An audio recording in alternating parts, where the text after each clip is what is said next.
ಬಾಂಗ್ಲಾದವರಿದ್ದಂತಹ ಶೆಡ್ಗಳಲ್ಲಿ ಅಗ್ನಿ ಅವಘಡ ಸಂಭವಿಸಿದೆ. ಮಧ್ಯರಾತ್ರಿ ಸಂಭವಿಸಿರುವಂತಹ ಅಗ್ನಿ ಅವಘಡ ಇದು ಬಂಡೆಪಾಳ್ಯ ಪೊಲೀಸ್ ಠಾಣಾ ವ್ಯಾಪ್ತಿಯಲ್ಲಿ ಆಗಿರುವಂತಹ ಘಟನೆ ಇದು. ಮಧ್ಯರಾತ್ರಿ ಅಗ್ನಿ ಅವಘಡ ಸಂಭವಿಸಿದೆ. ಅಂದಾಜು 12 ಶೆಡ್ಗಳಲ್ಲಿ ಬೆಂಕಿ ಕಾಣಿಸಿಕೊಂಡಿದೆ. ಬಾಂಗ್ಲಾದವರಿದ್ದಂತಹ ಶೆಡ್ಗಳಲ್ಲಿ ಉಂಟಾಗಿರುವಂತಹ ಅಗ್ನಿ ಅವಘಡ ಇದು. ಈ ಬಗ್ಗೆ ಪೊಲೀಸ್ನವರು ಪರಿಶೀಲನೆಯನ್ನ ಮುಂದುವರಿಸಿದ್ದಾರೆ. 12 ಶೆಡ್ಗಳಲ್ಲಿ ಬೆಂಕಿ ಕಾಣಿಸಿಕೊಂಡಿದೆ. ಕೂಲಿ ಕೆಲಸ ಮಾಡಿಕೊಂಡಿದ್ದಂತಹ ಬಾಂಗ್ಲಾ ದೇಶದ ಶೆಡ್ಗಳದು. ಅಕ್ರಮ ಬಾಂಗ್ಲಾ ವಲಸಿಗರು ವಾಸ ಮಾಡ್ತಿದ್ದಾರೆ ಅನ್ನುವಂಥ ಗಂಭೀರ ಆರೋಪ ಕೂಡ ಕೇಳಿ ಬಂದಿದೆ. ಏಕಾಏಕಿ ಮಧ್ಯರಾತ್ರಿ 2:30 ಸುಮಾರಿಗೆ ಕಾಣಿಸಿಕೊಂಡಿರುವಂತಹ ಬೆಂಕಿ ಇದು. ತಕ್ಷಣ ಪೊಲೀಸರಿಗೆ ಮಾಹಿತಿ ಲಭ್ಯವಾಗಿದೆ. ಅಗ್ನಿಶಾಮಕ ದಳ ಸಿಬ್ಬಂದಿ ಬೆಂಕಿಯನ್ನು ನಂದಿಸೋದಕ್ಕೆ ನಿರಂತರ ಪ್ರಯತ್ನವನ್ನು ಮಾಡಿದ್ದಾರೆ. ಕಡೆಗೆ ಯಶಸ್ವಿ ಕೂಡ ಆಗಿದ್ದಾರೆ. ಅಲ್ಲಿದ್ದಂತಹ ಸುತ್ತಮುತ್ತ ಸ್ಥಳೀಯರು ಅವರು ಅಕ್ರಮ ವಲಸಿಗರು ಅಂತ ಕೂಡ ಹೇಳ್ತಾ ಇದ್ದಾರೆ. ಹಾಗಾಗಿ ಸೂಕ್ತ ರೀತಿಯ ಪರಿಶೀಲನೆ ಕೂಡ ಈ ನಿಟ್ಟಿನಲ್ಲಿ ಆಗಬೇಕಾಗಿದೆ. ಮಧ್ಯರಾತ್ರಿ 2:30 ಸುಮಾರಿಗೆ ಸಂಭವಿಸಿರುವಂತಹ ಬೆಂಕಿ ಅವಘಡ ಇದು.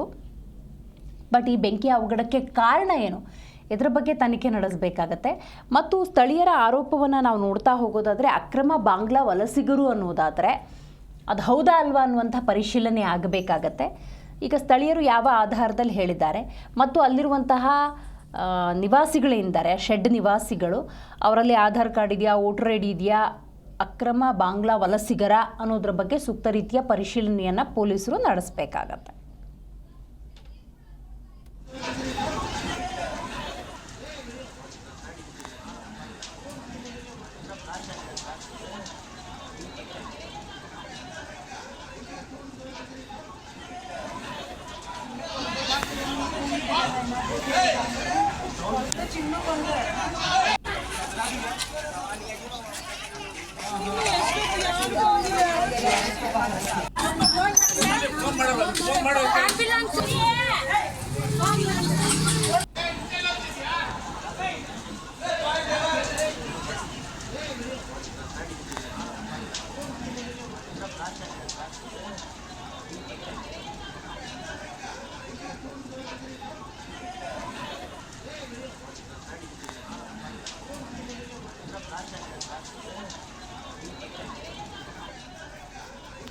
ಹೆಚ್ಚಿನ ಮಾಹಿತಿಯನ್ನು ನಮ್ಮ ಪ್ರತಿನಿಧಿ ವಿಶ್ವನಾಥ್ ನೀಡ್ತಾ ಹೋಗ್ತಾರೆ.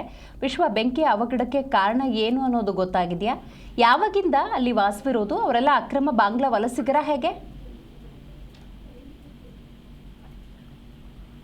ಬಂಡೆಪಾಳ್ಯ ಪೊಲೀಸ್ ಠಾಣಾ ವ್ಯಾಪ್ತಿಯಲ್ಲಿ ಈ ಶೆಡ್ಗಳು ಏನಿತ್ತು ಆ ಶೆಡ್ಗಳಿಗೆ ಬೆಂಕಿ ಬಿದ್ದವು.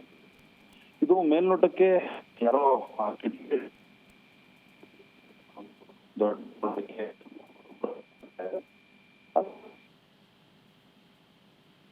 ಶಾರ್ಟ್ ಸರ್ಕ್ಯೂಟ್ ನಿಂದ ಕೂಡ ಬೆಂಕಿ ಹೊತ್ಕೊಂಡಿದೆ ಅನ್ನೋ ಒಂದು ಆಂಗಲ್ ಅಲ್ಲೂ ಕೂಡ ಅನುಮಾನಗಳು ವ್ಯಕ್ತ ಆಗ್ತಾ ಇರುವಂತದ್ದು.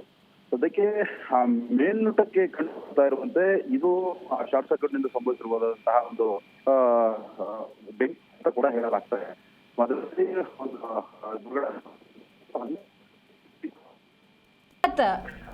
ಮತ್ತೆ ನಿಮ್ಮನ್ನ ಹೆಚ್ಚಿನ ಮಾಹಿತಿಗೆ ಸಂಪರ್ಕ ಮಾಡ್ತೀನಿ. ನೆಟ್ವರ್ಕ್ ಡಿಸ್ಟರ್ಬೆನ್ಸ್ ಇದೆ. ರೈಟ್, ಸದ್ಯಕ್ಕಿರುವಂಥ ಮಾಹಿತಿಯ ಪ್ರಕಾರ ಮಧ್ಯರಾತ್ರಿ 2:30 ಸುಮಾರಿಗೆ ಬೆಂಕಿ ಅವಘಡ ಸಂಭವಿಸಿದೆ. ಖಚಿತ ಕಾರಣವನ್ನು ಮಗದೊಮ್ಮೆ ನಾವು ಪಡ್ಕೊಳ್ಳೋಣ. ಸ್ಥಳಕ್ಕೆ ಅಗ್ನಿಶಾಮಕ ದಳ ಸಿಬ್ಬಂದಿ ದೌಡಾಯಿಸಿ ಬೆಂಕಿ ನಂದಿಸುವಲ್ಲಿ ಯಶಸ್ವಿಯಾಗಿದ್ದಾರೆ. ಸುತ್ತಮುತ್ತ ಇರುವಂಥ ಸ್ಥಳೀಯರು ಕೊಟ್ಟಿರುವಂತಹ ಮಾಹಿತಿಯ ಆಧಾರದಲ್ಲಿ ನಾವು ನೋಡ್ತಾ ಹೋಗೋದಾದರೆ ಅವರೆಲ್ಲ ಅಕ್ರಮ ಬಾಂಗ್ಲಾ ವಲಸಿಗರು ಅಂತ ಹೇಳ್ತಾ ಇದ್ದಾರೆ. ಸೊ ಪೊಲೀಸ್ನವರು ಈ ನಿಟ್ಟಿನಲ್ಲಿ ಒಂದಷ್ಟು ಕ್ರಮಕ್ಕೂ ಮುಂದಾಗಬೇಕು. ಅಂದರೆ ಇನ್ಫಾರ್ಮೇಷನ್ ಗ್ಯಾದರ್ ಮಾಡಬೇಕಾಗತ್ತೆ.